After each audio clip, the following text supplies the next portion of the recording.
Hello everyone, this is Dr. Anam Zahir signing in on episode 39 of Instagram Live Guest Talk with Homeopathy Heals. So I'm here today, this beautiful Sunday, freezing Sunday, and the show must go on. So we are here with a very interesting, very exclusive topic, वो भी हमारे सारे budding homeopaths के लिए, which is telemedicine. Telemedicine क्या होता है ये तो हमारे आप गेस्ट ही आपको बताएंगे।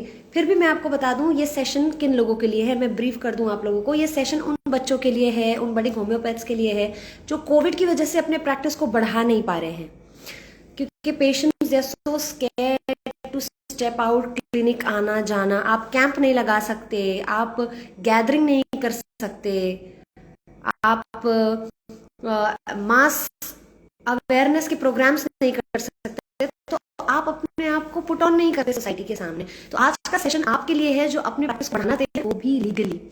मैं आपको बता दूं जो आज के हमारे गेस्ट हैं वो बहुत ही स्पेशल हैं और he is very close to my heart. Close क्यों है? बिकॉज जब हमने सबसे पहले गेस्ट टॉक का सोचा था, कोविड था, कॉलेजेस बंद थे, बच्चे पढ़ नहीं रहे थे, so he was a man behind the vision and mission. उनको लगा था कि हमें कुछ ऐसा करना चाहिए जिससे बच्चों को पता चले। लकीली वो टाइम मैं भी क्लिनिक सेटअप कर रही थी। सो फर्स्ट सेशन जो हमने किया था वो एथिकल इश्यूज पे किया था कि जब हम क्लिनिक सेटअप करते हैं तो क्या डूज एंड डोंट्स होते हैं। हमने बहुत सारे सेशंस अपने गेस्ट के साथ ऑलरेडी किए हैं जो कि आपको IGTV में मिल जाएंगे, और अगर उन्होंने आप लोगों ने आज तक उनको नहीं सुना है then don't miss the chance, okay, because he is a power pack performance of vision and ethical issues. कुछ भी लीगल इलीगल रहेगा, he is the right person to guide you. And I am so blessed कि मेरे जितने भी clinic setup हुए हैं, आज के हमारे गेस्ट हमेशा मेरे साथ मेरे हर थिक एंड थिन में रहे हैं। So let us add him.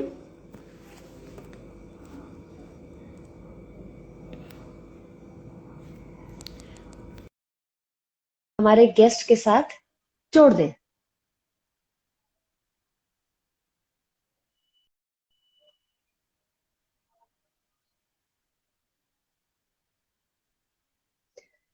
Boss अगर आप हमें देख रहे हैं तो वो डाल दीजिए रिक्वेस्ट।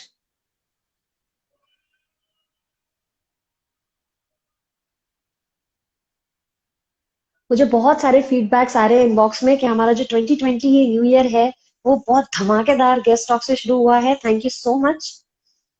हम लोगों ने कैसे पढ़ाई करनी है डॉक्टर वंश के साथ, हमने वो सेशन भी किया। हमने की नोट प्रिस्क्रिप्शन इंपॉर्टेंस ऑफ एलन की नोट और बोरिक भी किया पिछले सेशन में।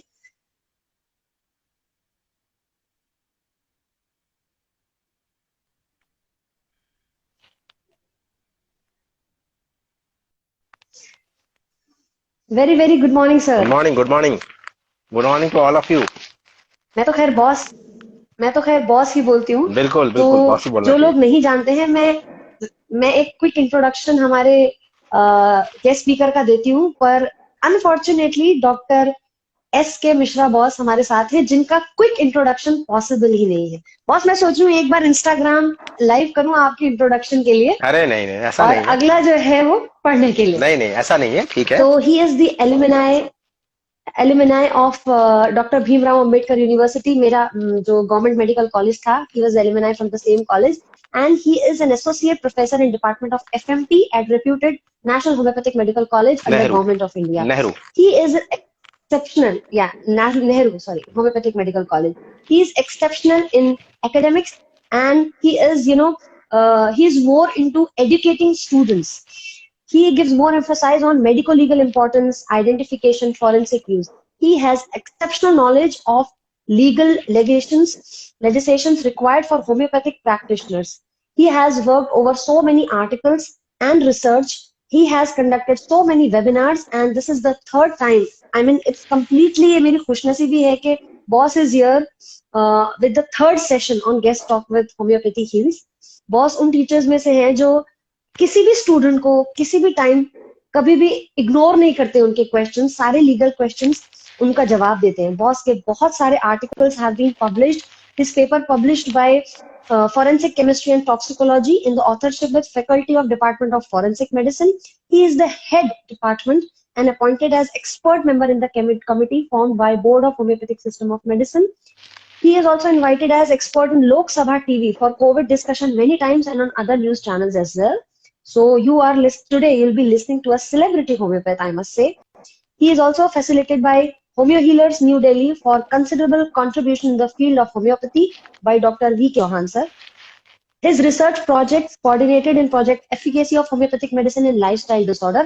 आप लोगों ने पिछले हाल ही कुछ दिनों में रडार उपस के साथ सर को ओबेसिटी और थायराइड डिसऑर्डर और बहुत सारे डिसऑर्डर्स के साथ हम लोगों ने शायद मिलकर बी जेन के लिए लाइफस्टाइल डिसऑर्डर का भी एक सेमिनार साथ किया था thyroid and obesity का. yes. So and he loves to talk and share his views to the students. और सर की जो एक तारीफ है वो मैं बता दूं, सर कुछ भी मतलब बटर में लपटा हुआ नहीं बताते. आपको अच्छा लगे, आपको बुरा लगे, आप अगर सही कर रहे हैं तो सही सर के लिए, और अगर आप गलत कर रहे हैं, आप अनएथिकल हैं तो आप गलत. तो sir a very warm welcome again boss, आपका episode 39. Thank you very much. ये आपकी वॉइस लैग कर रही है या मेरे इंटरनेट पर प्रॉब्लम है? क्योंकि ये रुक रुक के आ रही है, टूट के आ रही है. मेरी भी आ रही है क्या ऐसे?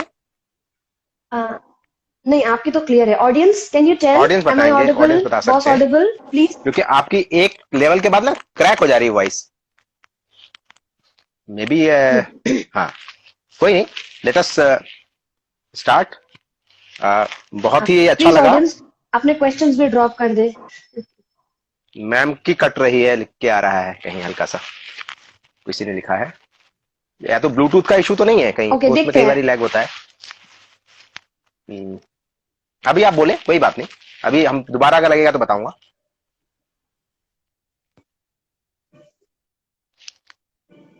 ओके. मैम का वॉइस डिस्टर्ब हो रहा है? अब तो ठीक, अभी तो नहीं लग रहा है, अब तो ठीक लग रहा है. मतलब एक्चुअली लैग हो रहा है. कोई बात नहीं. मैं सुनाई दे रहा हूँ. यस परफेक्ट, अभी ठीक है मेरी तरफ से. I have removed the Bluetooth. Okay. तो सर बिना टाइम वेस्ट किए हम लोग शुरू करते हैं. आप मुझे बताइए फिर चली गई आवाज. हाँ, टेलीमेडिसिन, और हमने ये टॉपिक क्यों चूज किया? Okay. Actually, when we are treating our patients from distance, there is two things: doctor and patient relationship. If it is this doctor and patient relationship is, एक सेकंड में ना थोड़ा सा डिस्टर्बेंस आ रहा है, मैं ब्लूटूथ अपना भी ऑफ करता हूँ. मैं फिर देखता हूँ, शायद एक सेकंड में. Just a minute please. Can you hear me? अब ज्यादा क्लियर है. Okay. So when a doctor seeing some patient or a patient from distance, so this is a kind of tool where we can see our patient from distance, which is known as telemedicine. And according to WHO, first of all, I just want to say audience that this topic is slightly legal topic. So I would like to make some interesting it, but sometimes it happens that I have to read that particular word in legal purview because it is written in the law. So I have to read that also, but I will interpret that also. So you don't worry, you don't go anywhere. I will satisfy you as per my best of my knowledge. So according to WHO definition, the delivery of healthcare services where distance is a critical factor by all healthcare professionals using information and communication technologies for the exchange of valid information for diagnosis, treatment and prevention of disease and injuries, research and evaluation, and the continuing education of healthcare workers with the aim of advancing the health of individuals and communities is known as telemedicine. Means it included all things. It includes education also, counseling also, means all things comes under the telemedicine. So this is a very old concept because in India we are now discussing it. It is very old in the developed countries. So in India and after COVID we actually this concept brought into the in front of our practitioners because we have no choice, but this is a very old concept.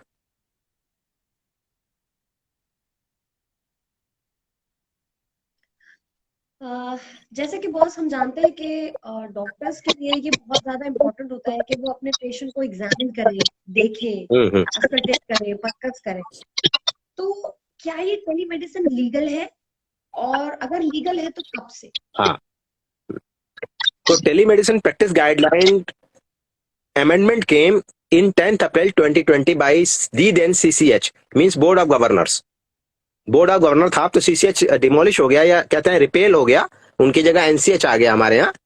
तो this amendment came under section 29A of homeopathic practitioners professional conduct etiquette and code of ethics regulation 1982।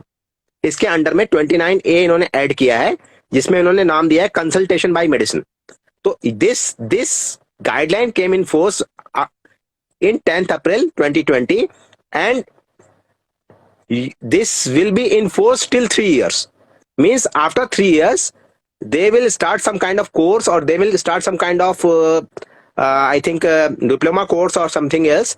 So every practitioner who is interested in this online consultation, he may finish his course, and then that certificate will be honored by the NCH regarding that. So for the initial settlements, CCH at that time, the then CCH ने हमें थोड़ा time दिया कि 3 साल आप settle हो जाओ, 3 साल के लिए आपको इसकी छूट है, बट आगे से आपको थोड़ा सा इसमें कोर्स करना पड़ेगा, तब आपको सर्टिफिकेशन कोर्स का मिलेगा। आई थिंक इसकी जानकारी एनसीएच आपको नोटिफाई करके देगा। बहरहाल the Board of Governors CCS has adopted telemedicine practice guideline for homeopathic practitioners, and these guidelines has been prepared to combat the current need in the wake of COVID-19, but these principles would remain common to all future reference. Means COVID के जाने के बाद भी ये future reference में रहेगा।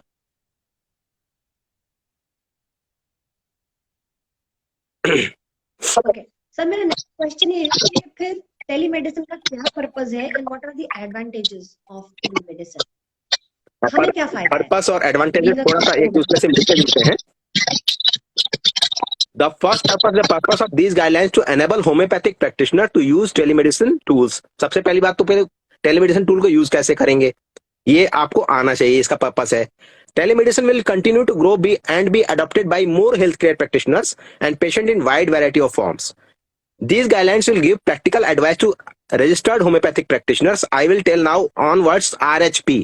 Registered homeopathic practitioner, I will tell RHP now in my further lectures. So regarding telemedicine, to encourage them to consider the use of telemedicine as a part of their normal practice, as well as in disasters and pandemic, which pose unique challenge to provide healthcare professionals. First thing. Second thing, practice of telemedicine can prevent transmission of infectious disease, because in COVID scene we are wearing PPT and all, and then we are getting infection also, and so many doctors passed away in the second wave also. So this is kind of tool where we can prevent the transmission and infection of disease. Further, these guidelines will provide norms and protocols. These lines are very important lines. Please listen very carefully. These guidelines will provide norms and protocols relating to doctor-patient relationship, issues of liability and negligence, evaluation, services, medical records, privacy, informed consent, continuity of care, referral of emergency services, and health education and counseling. All parameters are included in this. So our purpose is to cover all these phenomena.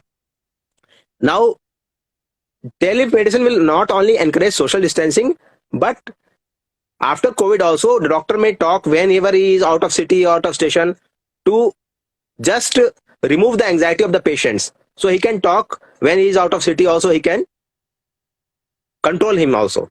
Now, what advantage is that first I already told you the advantage that we can prevent the infection, or we can prevent the transmission. The second advantage is with telemedicine there is higher likelihood of maintenance of record and documentation. हम लोग क्या करते हैं, अपनी clinic पे आता है patient और उसको पर्चा देते नहीं है, नहीं प्रेस्क्राइब करते, अपने पास रख लेते हैं। चलो अब रिकॉर्ड रखते भी हैं कुछ डॉक्टर्स, तो रिकॉर्ड कहीं उधर खो जाता है। पर अगर आपका रिकॉर्ड डिजिटली मेंटेन रहेगा तो वो ज्यादा आपको इजीली एक्सेसिबल रहेगा।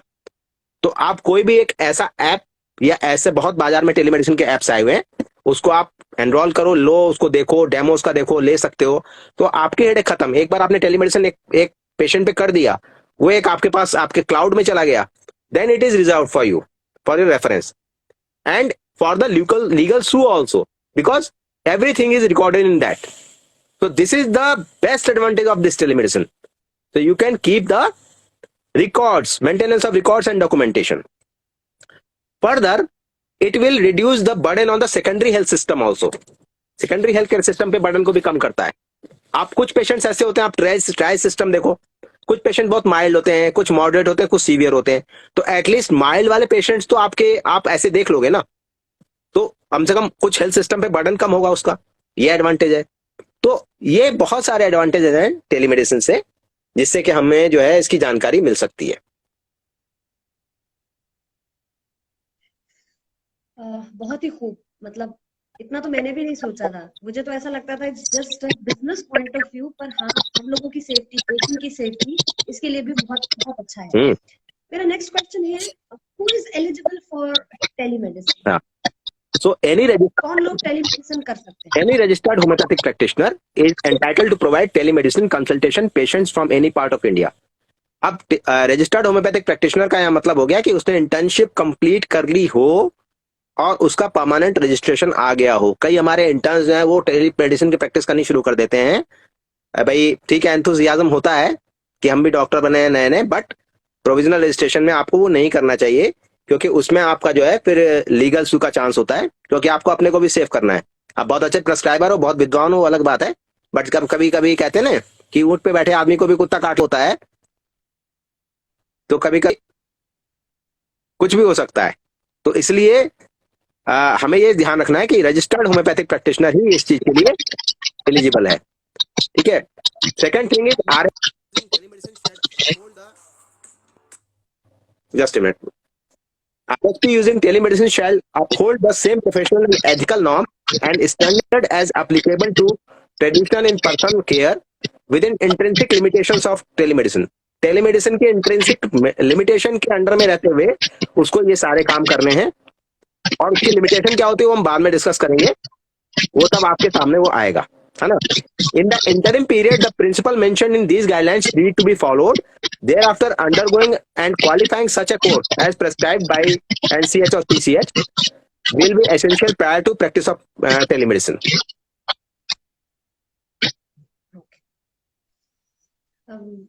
Okay boss.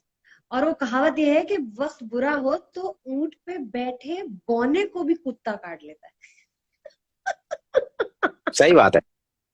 तो इसलिए we being North Indians, we are particular about कहावतें, idioms, phrases आगे बढ़ते हैं। इसलिए और आपने हमें ये बताया कि टेलीमेडिसिन अच्छी चीज है, लीगल भी हो गई है, इसका पर्पस भी अच्छा है और एडवांटेजेस भी हैं, पर यू नो मैंने अभी प्रैक्टिस शुरू की है या मेरी इंटर्नशिप अभी कंप्लीट हुई है, तो मैं ये जानना चाहती हूँ कि इसकी गाइडलाइंस क्या है, शुरू कहाँ से करें टेलीमेडिसिन? देखिए ऐसा है कि टेलीमेडिसिन के बारे में बताने से पहले, गाइडलाइन के बताने के पहले मैं आपको बताऊं कि आपको प्रिकॉशंस थोड़ी बहुत रखनी होंगी। जैसे हम लोग अपनी जनरल लाइफ में क्या करते हैं कि कोई भी बंदा पूछता है कि भाई ये हो गया, आप तुरंत टेक्स्ट मार देते हो उसको, तुरंत आप उसको व्हाट्सएप कर देते हो कि ये मेडिसिन ले लो। वो सारे लीगल डॉक्यूमेंट्स हैं। तो आप जब भी है ना, वही वाली कहावत है कि जो आपको अभी अपने आपने चरितार्थ अगर ना हो जाए, इसके लिए आपको ये ऐसा प्लेटफॉर्म है व्हाट्सएप, टेक्स्ट, वीडियो कॉल, जो बहुत सेंसिटिव है, और यू नेवर नो कौन रिकॉर्डिंग कर रहा है, या डॉक्यूमेंट्स तो आपके रिकॉर्ड सेव हो ही जाते हैं। मेरी आवाज एको क्यों हो रही है? मेरे समझ में आ रहा है, मेरे को कोई दिक्कत है क्या मेरे साथ? एको हो रही है मेरी आवाज? आपके साइड में तो नहीं आ रही है एको? अच्छा ठीक, कोई बात नहीं। तो इसलिए इसकी इतनी इंपॉर्टेंस है, इसलिए गाइडलाइंस बनाई गई हैं कि आप सोच के समझ के ध्यान से इस चीज को समझ लो कि आप कैजुअल मत रहो। आप you are going to be doctor, और you are a doctor, you are very higher, you have very high responsibilities.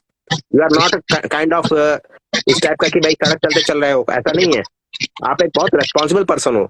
आप जो भी बोलोगे उसका मतलब निकलेगा, जो भी मेडिसिन दोगे वो रिकॉर्ड होगी, क्योंकि अगर प्रैक्टिस पेशेंट आता है आपके पास क्लिनिक में देखने तो वो ऑन रिकॉर्ड नहीं होता, बट यहाँ पे ऑन रिकॉर्ड चल रहा है सारा। अब वो डॉक्टर पूछता है, वो फोन करके पेशेंट पूछता है डॉक्टर मुझे ये हो गया, लोग पेशेंट फोन पे बता देते हैं कि दवाई ले लो, वो रिकॉर्ड कर रहा होता है। पेशेंट को अगर कुछ हो गया तो कहते हैं डॉक्टर साहब ने दी थी और इन्होंने मार दी है मेरे पेशेंट को, चलो भैया करो लड़ो केस। तो हमको बहुत सजग रहना होगा, क्योंकि आने वाली जो पेशेंट की जनरेशन है वही बड़ी सतर्क है। और हमारे डेवलप कंट्रीज में तो आप ये देखो कि मतलब कोई डॉक्टर मुंह खोलता ही नहीं है, चूम ही नहीं करता, क्योंकि उनके इतने सारे नॉर्म्स बने हुए हैं कि वो उससे बाहर जाते ही नहीं कि भैया हम, क्योंकि इतने जितना तगड़ा हर जाना है उनके ऊपर कि वो करते ही नहीं उस चीज को। तो इसीलिए हम लोग जितने कैजुअल हैं इस तरीके से करते हैं, वो हमें ये जो गाइडलाइंस है वो आपको थोड़ा सा इस चीज के लिए सहज करेगी। और आप एक बार प्रैक्टिस करोगे इसकी तो मेरे ख्याल से आपके प्रैक्टिस में आ जाएगी, तो आप नेचुरल हो जाओगे। तो first thing is that first you have to think that this patient is perfect for telemedicine consultancy. Means you have chosen that patient for teleconsultancy, so you ruled out all those things, that there is no kind of any emergency, that you can proceed without physical examination, that you can prescribe that medicine on the basis of what documents or what information is available to you. So that I think you have to first think.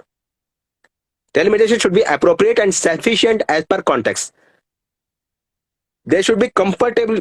They should be reasonably comfortable that telemedicine is in the patient interest, means doctor, after taking a holistic view of the given situation. And every patient or case may be different. For example, a new patient may present with the simple complaints such as headache, while a known patient of diabetes may consult for follow-up with emergencies such as diabetic ketoacidosis. So the RHP shall uphold the same standard of care as in person consultation. जैसे कि वो खुद देख रहा हो, in person देख रहा हो, इतना केयर करना है आपको, but with in the intrinsic limitations of telemedicine, those limitations we will discuss. So मतलब ये है कि आपको जैसे इन पर्सन पेशेंट को देखते हो वैसे टेलीमेडिसिन में देखना है, बट आपको ये समझ लेना होगा कि आप क्या क्या चीज नहीं कर सकते हो और उसके बिना क्या पेशेंट देखा जा सकता है उस कंप्लेंट का। Now the first thing is the identification of the registered homeopathic practitioner and patients is required. क्यों रिक्वायर्ड है? क्यों रिक्वायर्ड है? उसका कारण है कि मान लीजिए कि मैं हूं पेशेंट, मेरा नाम है राहुल, राहुल नाम है मेरा, ठीक है, और मैं एक्चुअली राहुल नहीं हूं, मैं हूं शिव कुमार मिश्रा, समझो, अब मेरा निकनेम वैसे राहुल ही है। तो सपोज करो आप कि मैंने डॉक्टर साहब को दिखाया और मैंने कहा डॉक्टर साहब मेरी तबीयत सही नहीं है, आप मुझे 2 दिन का बेड रेस्ट दे दो, और मैंने राहुल नाम से बेड रेस्ट आपसे ले लिया। तो क्या हो सकता है? इम्पर्सोनेशन हो सकता है। मे बी मेरा कोई कोर्ट केस फंस रहा हो जिसमें मेरे को कोर्ट में जाना हो, और मैंने अपना नाम झूठा बता के आपसे ले लिया बेड रेस्ट का सर्टिफिकेट और ले जाके कोर्ट में जमा कर दिया। इसको इम्पर्सोनेशन बोलेंगे, जो कि आप कई बारी नहीं समझ पाते। तो इसीलिए डॉक्टर को सबसे पहले चाहिए identification of the registered homeopathic practitioner as well as patient. आप भी अपना दिखाओ आइडेंटिफिकेशन कि जी ये मेरा आधार कार्ड है, जी ये मेरा फलाना चिलाना, ये रजिस्ट्रेशन नंबर है, ये सारी चीजें हैं, ये मेरी डिग्री है। ये आप एक जो सॉफ्टवेयर मिलेगा उसमें ऑलरेडी लगा होगा, इनबिल्ट होगा ही, और आप जो है उससे भी मांगेंगे कि जी अपना आधार कार्ड भेजिए, क्योंकि उसका कारण है कि आपको वेरीफाई करना है कि पेशेंट जेन्युइन है कि नहीं है, उसकी जगह कोई और घोस्ट पेशेंट तो नहीं है, नाम किसी और का लेके कर रहा हो। तो इसीलिए ये जरूरी है। So telemedicine consultation should not be anonymous. Both patient and RHP need to know each other's identity. For issuing a prescription, RHP needs to explicitly ask the age of the patient, and if there is any doubt, seek age proof. Where the patient is minor, after confirming the age, अगर वो minor है तो एक adult का साथ में बैठना बहुत जरूरी होता है, ठीक है ना। So teleconsultation would be allowed only if the minor is consulting along with an adult whose identity needs to be ascertained. तो उसमें भी आपको साथ में बैठाना पड़ेगा किसी एडल्ट को कि भाई आप भी साथ में बैठो बच्चे के, कोई ऐसी बात है कि भाई जिसको पूछनी है तो आइडेंटिटी पर्पस के बाद आप उसको भेज सकते हो, बट उस समय के लिए आपको आइडेंटिफिकेशन के लिए बैठाना होगा। फिर क्या है, are RHP should begin the consultation by informing the patient that his name and qualification. Sir मेरा नाम डॉक्टर SK मिश्रा है, मेरी क्वालिफिकेशन BHMS है, क्या मैं आपको अब देख सकता हूं? और every registered practitioner shall display registration number asserted accorded him or her by the state or central council of registration. Means आपका जो डिस्प्ले नीचे नाम डॉक्टर SK मिश्रा आ रहा है उसके नीचे आप रजिस्ट्रेशन नंबर डाल दीजिए, HXYZ समथिंग जो भी आता है वो डाल दीजिए, दस given by this board and that board. Means एक जैसे हम लोग एक्रेडिटेशन वाला जो हिसाब किताब होता है ना NABH का, हम उसके अकॉर्डिंग अपने को बिल्कुल परफेक्ट रखें ताकि हम पे कोई उंगली नहीं उठा सके। तो मतलब आपको बिल्कुल ये स्टैंडर्ड आप प्रोफार्म में चलना है। अगली बात क्या है, मोड ऑफ टेलीमेडिसिन क्या है? मोड ऑफ टेलीमेडिसिन 3 है, इसमें दो, एक चीज होती है सिंक्रोनस, एक होती है एसिंक्रोनस। सिंक्रोनस का मतलब होता है जैसे मैं आपसे भी बात कर रहा हूं, ये सिंक्रोनस है because this is live. Asynchronous का मतलब आपने मेल भेज दिया, वो जब टाइम मिलेगा तब मेल पढ़ेगा डॉक्टर, आपने उसको टेक्स्ट भेज दिया, उसके बाद जब टाइम होगा तो वो टेक्स्ट पढ़ेगा। तो 3 तरीके के मोड होते हैं, video, audio and text. Video audio का मतलब अगर कॉल है तब तो वो सिंक्रोनस होगा, और अगर वो ऑडियो रिकॉर्डिंग है तो वो एसिंक्रोनस होगा, और इसके अलावा टेक्स्ट जो है एसिंक्रोनस होता है, ईमेल वगैरह। तो there may be situation where in order to reach a diagnosis and to understand the context better, real time consultation may be preferable over an asynchronous exchange of information. कोशिश करिए कि आप live देखें, live बात करें, ठीक है। उसके बाद आप कह सकते हैं कि आप इन्वेस्टिगेशंस के जितने भी हैं आप हमें मेल कर दीजिए, क्योंकि वो तो मेल पे ही आएगा या वो इन्फॉर्मेशन किसी अटैचमेंट के थ्रू आएगा। बट आपको उस समय के लिए आपको मोस्टली कोशिश ये करनी चाहिए कि आप वीडियो कॉल पे रहें।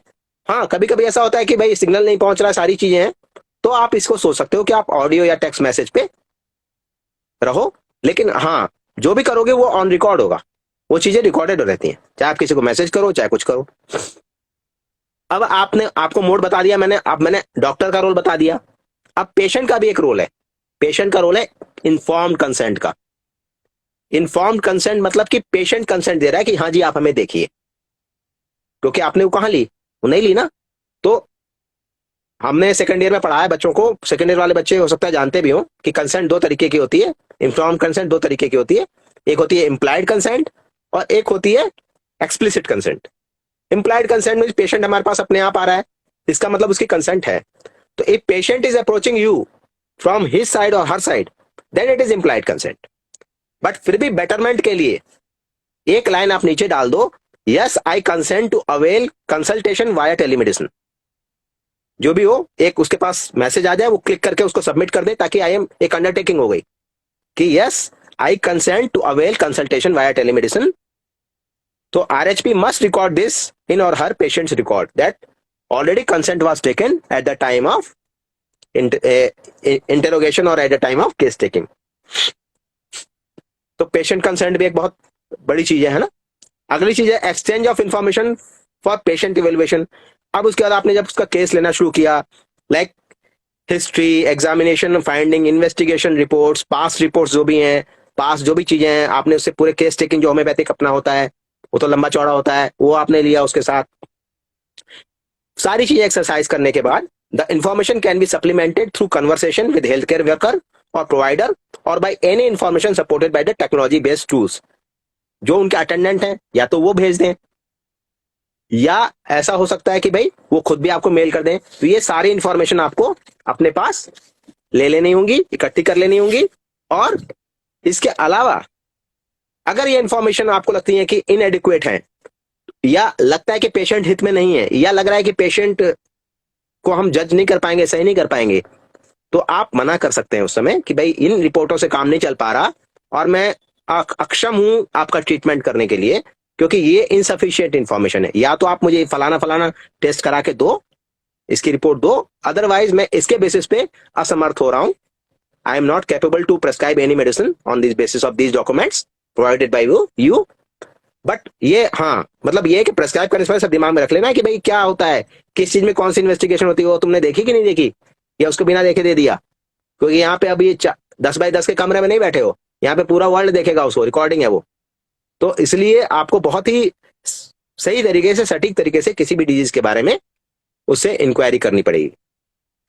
अच्छा, तो ये सारी बातें आपको गाइडलाइंस में आती हैं। मेरे ख्याल से 4-5 मोटी मोटी चीजें गाइडलाइंस की मैंने बता दी हैं। ओके, तो ऑनेस्टली हम लोग भी करते हैं ऑनलाइन कंसल्टेशन, पर आज मुझे भी मतलब इतना कुछ सीखने को मिला है। ये छोटी छोटी लीगल इश्यूज हैं एंड ऑनेस्टली मैंने लिख लिया है ताकि हाँ। आगे गड़बड़ नहीं हो। थैंक यू सो नहीं मच। नहीं, वो बिल्कुल, इतना अच्छा जितना इम्प्रूव करते जाएंगे हम करते जाएंगे, हम लोग करते जाएंगे अपने को improve। करते जाए। मेरा नेक्स्ट क्वेश्चन ये है कि वैलिडिटी क्या होती है? What is the validity of visit of a patient for telemedicine? Validity का मतलब ये हुआ जैसे कि पेशेंट जब आपके पास आया हम्म, तो कहते हैं ना कि भाई पेशेंट जब आपके पास आ रहा है तो अगर कुछ ट्रीटमेंट ब्रेक हो जाए उसके बाद फिर आता है, तो क्या उसको आप उसकी फर्स्ट विजिट मानोगे क्या? क्योंकि कई बार ऐसा होता है पेशेंट आता है, ड्रॉप आउट हो जाता है, आपके पास नहीं आता पेशेंट, बीच में चला जाता है कोई किसी कारण से। तो there are 2 type of visits of patient. Number 1 first visit and number 2 follow up visit. So what is first visit? The patient is consulting with RHP for the first time, or the patient has consulted with RHP earlier but more than 6 months have lapsed since previous consultation। 6 महीने पास हो गए previous consultation के, तो वो first visit में ही count होगा। ठीक है, यानी पहली बार आया या 6 महीने बाद आया लास्ट ट्रीटमेंट के, तो वो फर्स्ट कंसल्टेशन ही होती है।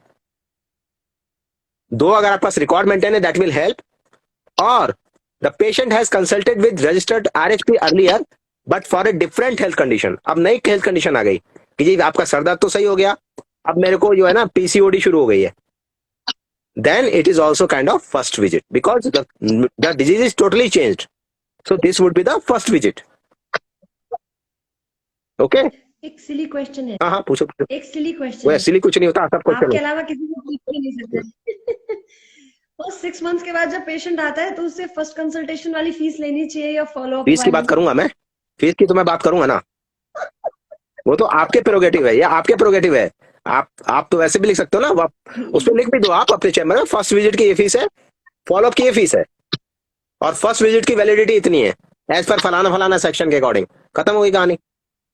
पेशेंट कुछ समझता है, आपको कुछ सोचना ही नहीं, रेगुलर आएगा दवाई लेने। या तो रेगुलर आएगा या जब आएगा तो वो फर्स्ट टाइम की फीस देगा,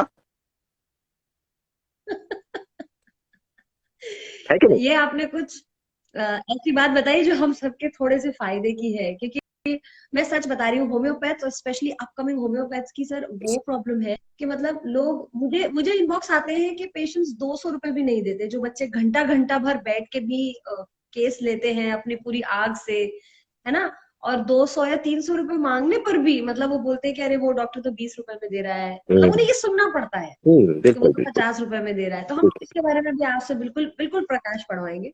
मेरा अगला क्वेश्चन ये नहीं, है अभी कि एक रह गया, कैन अभी डॉक्टर अभी रह गया, अभी हेल्प? फर्स्ट विजिट का हो गया, फॉलो अप विजिट की बात हो रही है।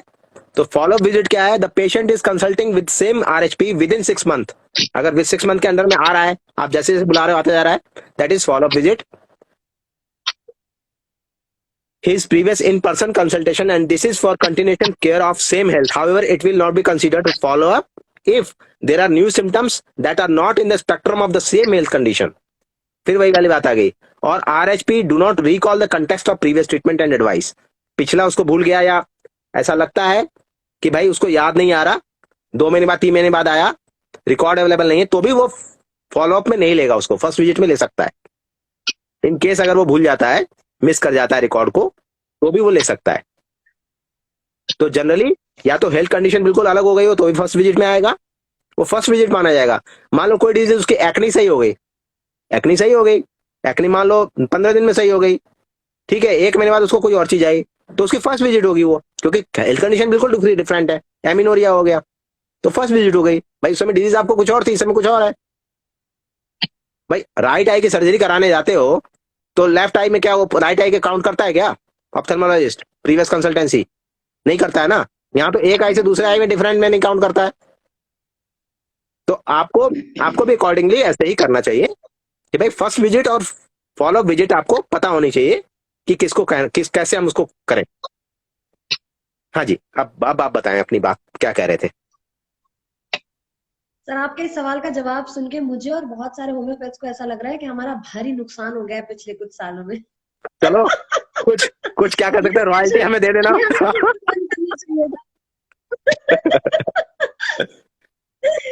हमें बहुत ड्यूब जैसा लग रहा है, ड्यूब जैसा लग रहा है। 100-200 रुपए के लिए स्ट्रगल करने वाले होम्योपैथ्स को ऐसा लग रहा है कि हमारे साथ बहुत गलत हुआ और हमें ये एपिसोड 1 करना चाहिए था, ना कि एपिसोड 39। कोई बात नहीं। But when and is good all is good, at least हम लोगों को समझ तो आया। जी जी। सर, मेरा नेक्स्ट क्वेश्चन ये है कि प्रिस्क्रिप्शन के अलावा can doctor help with other things with telemedicine? Yes, if the condition can appropriately managed by via telemedicine based on the types of consultation, then RSP may proceed for to provide health education by telemedicine in appropriate case or provide counseling for the specific clinical condition or prescribe medicine।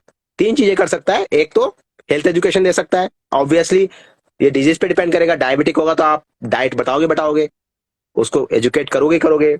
उसके अलावा आप उसको अगर थोड़ा सा depressive mood में होगा तो काउंसिल करोगे। तो वो सारी चीजें तो आपको कर सकते हैं, बिल्कुल कर सकते हैं आप हेल्थ टेलीमेडिसिन से।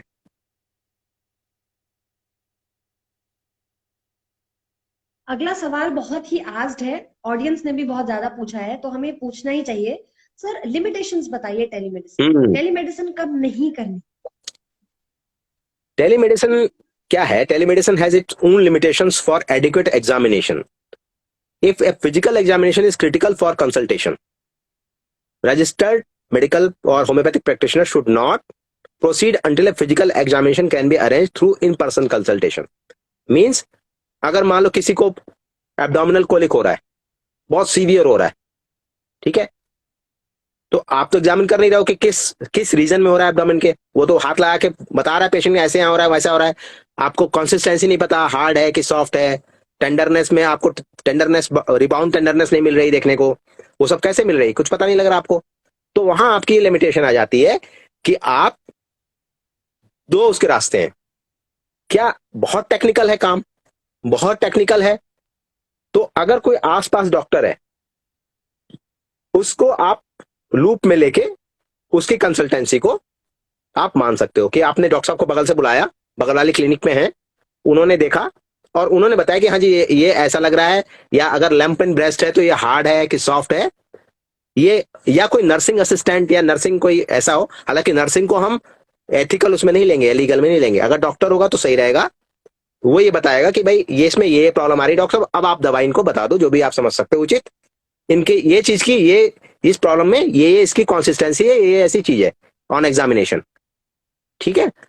दूसरी चीज है कि अटेंडेंट भी हेल्प कर सकता है कुछ चीजों के लिए, जैसे कि आप देखो जो आंख पीली है कि नहीं पीली है, या नर्सिंग असिस्टेंट भी कर सकता है कि हीमोग्लोबिन कैसा है देख लो, लोअर पैल्पेब्रल कंजंक्टिवा देखो कि उसमें एनीमिया है कि नहीं है।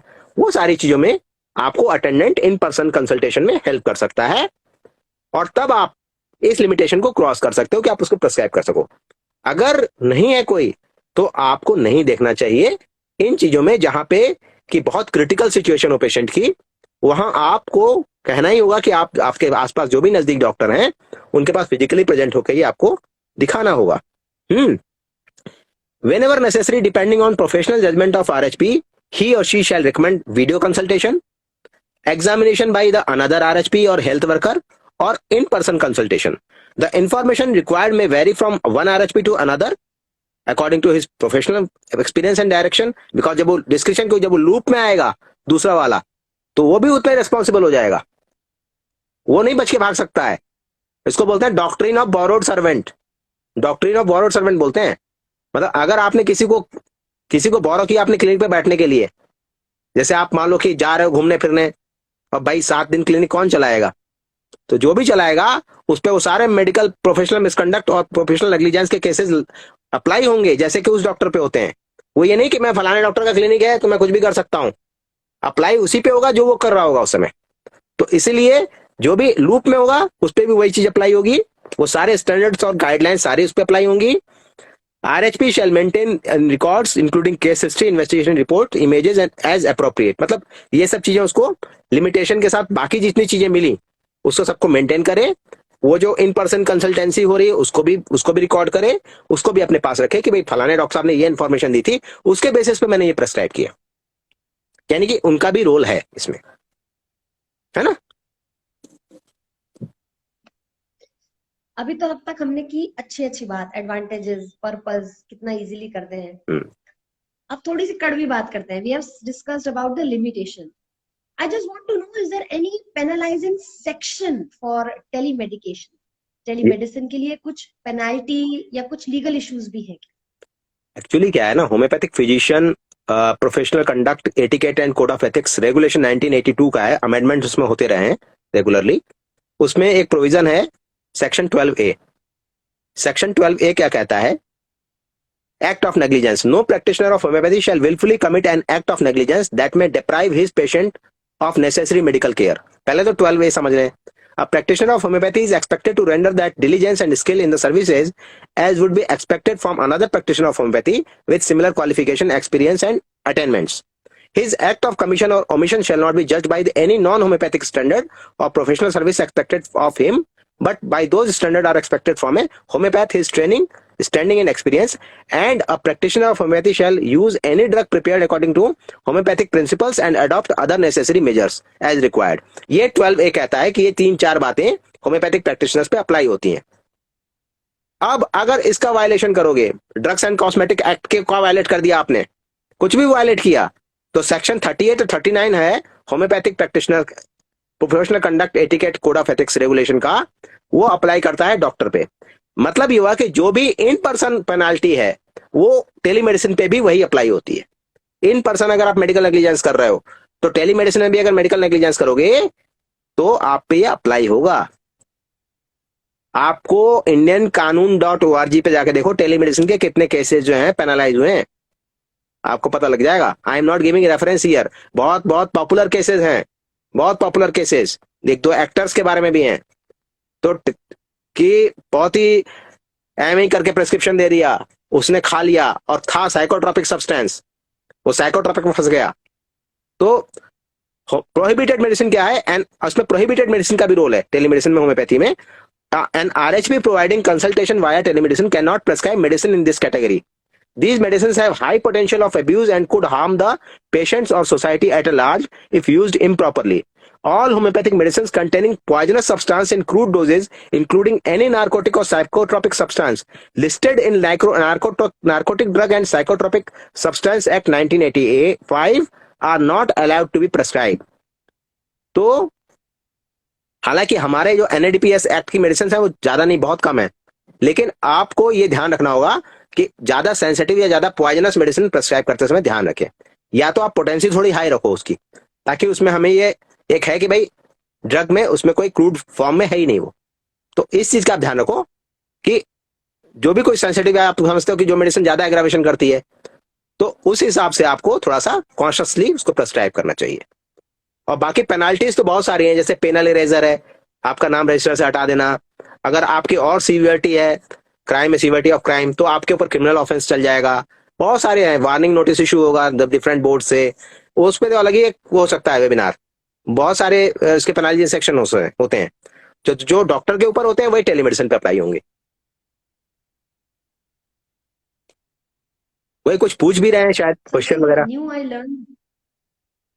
मैं पूछती हूँ। मैं बोल रही थी कि पुष्पा ने अगर होम्योपैथिक मेडिसिन को साइड इफेक्ट फ्री समझा है तो नार्कोटिक वाला एड भी पढ़े पुष्पा एक बार, है ना? नहीं, यहाँ तो ये मानते हैं कि नहीं कि कुछ एक्ट करती है, तो उन लोगों के लिए सही जवाब है कि भाई एक्ट तो किया। Dr. Geeta Joshi is asking, but sir, as a homeopath, we believe that we treat man, not the disease part. So if next time patient comes with the disease of other part, can we take it as a new consultation as per our principle? So that is your philosophy. That is your philosophy. That patient doesn't know you are treating patient or disease. That is your philosophy. These are the philosophy which are guiding us to prescribe medicine. But ultimately patient is coming to treat for the disease, na? Patient is not coming for you that please treat me for sense of well being. कोई आता है क्या कि sense of well being के लिए मेरे को treat करो? डिजीज ही लेके आएगा ना। तो आपकी वो सारी चीजें आपके लिए बताई गई कि आप कैसे प्रेस्क्राइब करो आपकी फिलोसफी में, इसलिए बताई गई हैं, तो आप कर सकते हो disease wise. She is also asking कि प्रिस्क्रिप्शन रिटन पेपर पे देना जरूरी है क्या पेशेंट? बिल्कुल जरूरी है, बिल्कुल जरूर देना चाहिए। उसका राइट है, पेशेंट का राइट है उसका प्रिस्क्रिप्शन लेना। वो अलग बात है कि आप लोग नहीं देते हैं, बट पेशेंट अगर मांग लेगा, मेरे हिसाब से तो दे देना चाहिए। और उसमें एक लाइन नीचे लिख देनी चाहिए कि भाई you are whole sole responsible for, if you are taking this medicine you are also responsible for the side effects or the aggravation of this medicine। Patient अपने आप ले लेगा। जी जो धारणा बना रखी है ना कि होम्योपैथिक ड्रग नुकसान नहीं करती, दवाइयां नुकसान नहीं करती, कोई कभी भी खा ले, ये सारी जो गलत धारणाएं हैं, इसकी वजह से ये चीजें हैं कि हमारे डॉक्टर्स भी उसको रोक जाते हैं, प्रिस्क्रिप्शन नहीं देते। उनका भी कोई दोष नहीं है, इसीलिए कि वो अपने खरीद के खाने लगता है। Very true. मैंने ये आपसे ही सीखा है कि प्रिस्क्रिप्शन दे देना चाहिए और नीचे लिख देना चाहिए कि अगर आप बताई हुई डोज से ज्यादा लेते हैं तो आप उसके खुद जिम्मेदार हैं। एक चीज मैंने पर आपसे सीखी है, प्रिस्क्रिप्शन और मेडिकल सर्टिफिकेट के नीचे लिखना not for medical legal purpose. I have, ये मैंने फर्स्ट वाले एपिसोड से सीख के 2 साल ये मैंने प्रैक्टिस की। बट उसमें आप इसको आप उस पर भी अप्लाई कीजिए। प्रैक्टिस में प्रैक्टिस इसको आप ना जो व्हाट्सएप मैसेज करते हैं ना किसी पेशेंट को, उस पर भी अप्लाई कीजिए, उसमें भी एक लाइन लिख दीजिए तो बच जाएंगे। किसी को भी आप मैसेज कर रहे हो, कुछ कर रहे हो, टेक्स्ट कर रहे हो, लिख दो उसके नीचे एक लाइन, मतलब सेट कर लो एक लाइन, नीचे उसमें आ जाए आपके कि this is not for the medical legal purpose. ठीक है, ठीक है, बहुत अच्छा। ओके, तो सर मेरा नेक्स्ट क्वेश्चन है, आगे की तरफ चलते हैं। कुछ ऑडियंस के क्वेश्चंस ले लेते हैं, बहुत सारे क्वेश्चन आ रहे हैं। एक क्वेश्चन ये है, डॉक्टर वंश is asking, is there any difference in legalities for someone under a state registration and he is doing prescription for the patient of another state? मतलब मैं महाराष्ट्र में हूँ और आप दिल्ली में हैं, तो आप मुझे अगर प्रिस्क्रिप्शन दे रहे हैं, मैं महाराष्ट्र में हूँ, तो इसके लिए कुछ अलग लीगैलिटीज हैं? और नहीं, कोई लीगैलिटी नहीं है। आप तो अब तो वैसे भी जो है ना, एनसीएच ने बाउंड कर दिया कि आप जो है दूसरे स्टेट में, आप एक स्टेट में अगर एनरोल्ड हैं तो दूसरे का स्टेट का भी प्रैक्टिस कर सकते हैं। दूसरी चीज वो आप लोगों के लिए कि आप कहाँ प्रैक्टिस कर रहे हो। पेशेंट तो कहीं का भी कहीं किसी को दिखा सकता है ना। पेशेंट को अगर आप पसंद आ गए, आपके प्रिस्क्रिप्शन स्टाइल पसंद आ गए, आप वहां से शिफ्ट होकर कहीं और चले गए, तो वो इलीगल काम थोड़ी ना है, बिल्कुल कर सकते हैं।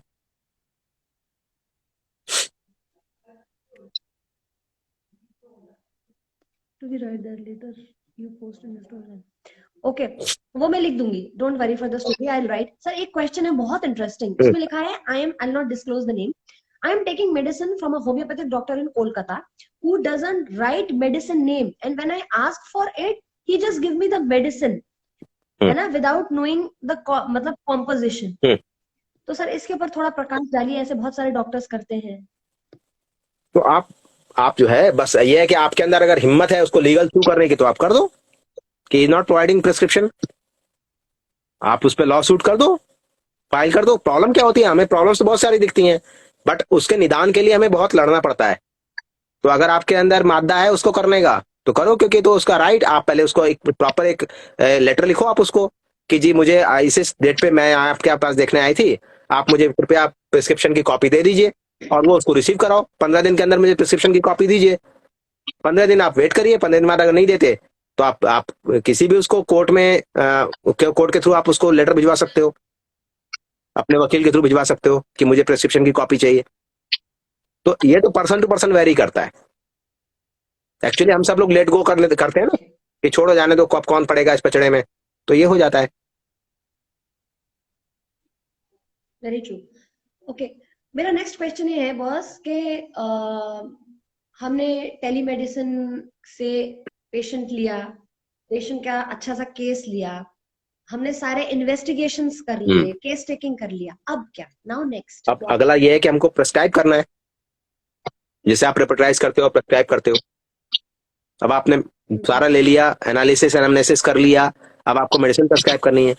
तो if RHP has prescribe medicines, RHP shall issue a prescription as per homoeopathic practitioner regulation 1982 and shall not contravene the provision of drug and cosmetic act. पहली बात तो ये है कि जो भी आप प्रेस्क्राइब करें, drug and cosmetic act rule को वो वायलेट ना करे।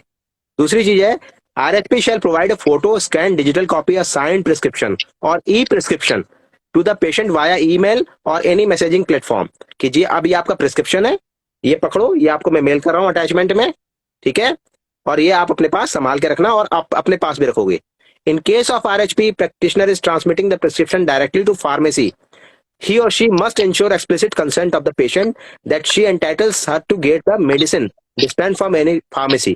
सपोज करो कि पेशेंट कहता है कि जी मुझे तो फार्मेसी से लेनी है, आप फार्मेसी वालों को दे दो, ये भेज दो, मेल कर दो, then you will take consent of patient और as well as you will inform pharmacy also कि this is the name of the patient and आप उसको ब्राइन या 200 दे दो, ठीक है। तो पेशेंट के कंसेंट पे आपके पास आएगा कि आप कंसेंट दो उसके लिए कि मैं आपको कह रहा हूं, कल को आप मेरे पे डायकोटोमी का चार्ज लगा दो कि मैं कमीशन के लिए उसके पास भेज रहा हूं, तो इसलिए आप मेरे को पहले लिख के दो कि मैं आपको ये कंसेंट दे रहा हूं कि आप किसी फार्मेसी को मेल कर सकते हो। फिर आपने किया, तो एक ये है फैक्टर। दूसरा है मेंटेन डिजिटल ट्रेल और डॉक्यूमेंटेशन ऑफ कंसल्टेशन। अब आपने प्रिस्क्रिप्शन दे दिया, अब आपका जो भी अब आप अगला फॉलोअप जितने भी ट्रेल बने हुए हैं सबके रिकॉर्ड को मेंटेन रखना है। So it is incumbent for RHP to maintain following records documents for the period of prescribed from time to time, like log or record of telemedicine interaction, phone logs, email records, chat, text records, video interactions, all things. पहली बात। Second thing, patient records, reports, documents, images, diagnostic data utilized in the telemedicine consultation should be retained by the RHP. Third thing, specifically in case of prescription is shared with patient, RHP is required to maintain prescription record as required for in-person consultation. मतलब जो भी आपने दिया उसको, कल को ऐसा हो सकता है कि कोरोना खत्म हो जाए, आपको इन पर्सन कंसल्टेशन करे वो, ऐसा भी तो सकता है। आजकल क्या होता है, आजकल हाइब्रिड मोड भी तो चल रहा है, तो हाइब्रिड मोड चल रहा है तो आपको वो रिकॉर्ड अपने पास रखने हैं, अपने क्लिनिक पे भी रखे होंगे, जब वो आएगा इन पर्सन तो भी आप उसको यूज कर सकते हैं और साइड बाय साइड उसको स्कैन करके आप उसमें अपलोड कर सकते हैं और उसमें लिख सकते हैं कि इन पर्सन इसको देखा, हमने इन पर्सन इसको देखा आज और हमारी ये फाइंडिंग रही है, पेशेंट को आपने दे दिया। और हाइब्रिड मोड पे भी आप उसको कर सकते हैं। और अपने पास अगर आप रिकॉर्ड मेंटेन रखते हैं ऑफलाइन में, जो कि नहीं रखते बहुत लोग, तो फिर आपको कोई दिक्कत ही नहीं है। प्रॉब्लम ये कि रखते नहीं ना रिकॉर्ड, जब काम खराब हो जाता है, जब पेशेंट के हाँ तब तो याद आती है कि हमने क्यों नहीं रखा इसका। Okay, there is a very interesting question और ये मुझे भी खटकता बताओ। है। यहाँ पर डॉक्टर राज पूछ रही है, many homeopath they do not mention medicine name on the prescription but they mention their own code words for the वो तो बिल्कुल मेडिसिन। एथिकल है ना, अनएथिकल है ना, अनएथिकल है, टोटली अनएथिकल है, टोटली अनएथिकल है। इसमें देखो हम क्या कर सकते हैं, अगर आप ये पर्सन टू पर्सन वेरी करता है ना। अब मैं किसी को वो नहीं कर रहा, जज नहीं कर रहा, लेकिन ये है कि अगर मेरी पर्सनालिटी ऐसी है तो मैं क्या करूं कि मुझे छुपाने की आदत है या मैं चाहता हूं कि नाम बताऊं, तो मैं क्या कर सकता हूं। तो मतलब ऐसा नहीं करना चाहिए। कोडेड आप फॉर्म में कर रहे हो, कोर्ट ऑफ लॉ में चैलेंज हो जाएगा, कोर्ट ऑफ लॉ में चैलेंज हो जाएगा अगर आप कोडेड दे रहे हो तो। अरे आप 4 मेडिसिन दे रहे हो तो 4 मेडिसिन प्रेस्क्राइब करो ना भाई, क्या दिक्कत है, 4 मेडिसिन करो प्रेस्क्राइब, क्या डर रहे हो। ये आपकी अपनी सोच के अकॉर्डिंग दे रहे हो आप, लेकिन कोडेड फॉर्म में मत लिखो उसको। मेरा वही जवाब रहेगा कि आप दोबारा उसको लीगली उसको कर सकते हो। एक बार उन्हें बता सकते हैं कि हमें प्रिस्क्रिप्शन दे दीजिए या बता दीजिए, ये मेरा राइट है। कोर्ट से जो अच्छे डॉक्टर्स होते हैं वो ऑलरेडी अपने चैम्बर में राइट ऑफ द पेशेंट चिपका के रखते हैं कि पेशेंट का क्या क्या राइट है। राइट्स ऑफ द पेशेंट मतलब लगाना चाहिए आपको अपने चैम्बर में। पेशेंट को भी तो पता रहे कि डॉक्टर कैसा है, ये राइट्स बता रहा है हमें, हमारे क्या क्या राइट्स हैं। तो उस राइट्स को देखेगा तो अपने आप सेटिस्फाई हो जाएगा आपके चैम्बर में घुसते ही कि भाई हाँ ये मेरे राइट्स हैं। Sir there is a question, sir फिर हम सैक्लैक कैसे देंगे? सैक्लैक को आप अलग अलग नामों से देते हैं ना, आप वो अलग अलग नामों से दें, क्या फर्क पड़ता है। सैक्लैक तो आप किसी फॉर्म में दवाई तो दे ही रहे हैं ना, कुछ भी उसका नाम रख लें, दे दें। पेशेंट आपसे ये थोड़ा देखने आ रहा है कि आपने उसी शीशी में से डाला है कि नहीं डाला है। आपने प्रिस्क्रिप्शन पे मेन चीज है कि आपने जो दिया वो प्रिस्क्रिप्शन पे मेंशन नहीं किया, वो गलत है। सैक्लेक देना गलत नहीं है। Okay sir, there is a question, audience के क्वेश्चन खत्म नहीं हो रहे, मुझे मेरे भी क्वेश्चंस खत्म करने। Any health insurance company covers for homeopathic medicine out patient experience? अभी कुछ आयुष मंत्रालय का आया तो है कुछ नोटिफिकेशन, जिसमें वो कह रहे हैं कि इसको कवर करना चाहिए इंश्योरेंस कंपनीज को। कुछ कुछ करती भी हैं शायद, बट अभी चल रहा है, इस पे काम चल रहा है, पूरा तो नहीं है हुआ है अभी इस पे। ओके मेरे पास कुछ पेशेंट्स हैं जो if they require cash memo, what we call receipt और प्रिस्क्रिप्शन एवरी टाइम, और उनका कुछ एक्चुअली कंपनीज एक्चुअली क्या रिइंबर्स होता कर है देती ना, हैं इवन ज्यादातर केसेस में जो कंपनीज होती हैं वो एडमिशन मांगती हैं। आपका एडमिशन हुआ हो एक रात का 24 घंटे का, वो एडमिशन आयुष सिस्टम में जल्दी होता नहीं है। तो अब जो कुछ कंपनीज आ रही हैं वो ओपीडीज विजिट को भी मानते हैं, उसमें कवर करते हैं। तो जहां ओपीडीज की बात आ जाएगी वहां पे वो कवर हो जाएगा। वैसे मैं ओके आपको बता दूं एक बहुत रोचक बात, कि आप क्लिनिकल एस्टेब्लिशमेंट एक्ट के अंडर में 10 बेडेड 20 बेडेड हॉस्पिटल खोल सकते हैं होम्योपैथी का। आप शुरुआत करो 10 बेड से, तो आप अपना हॉस्पिटल रख सकते हो, अपना उसमें आप सेटअप रख सकते हो, उसमें अपनी आईपीडी बना सकते हो।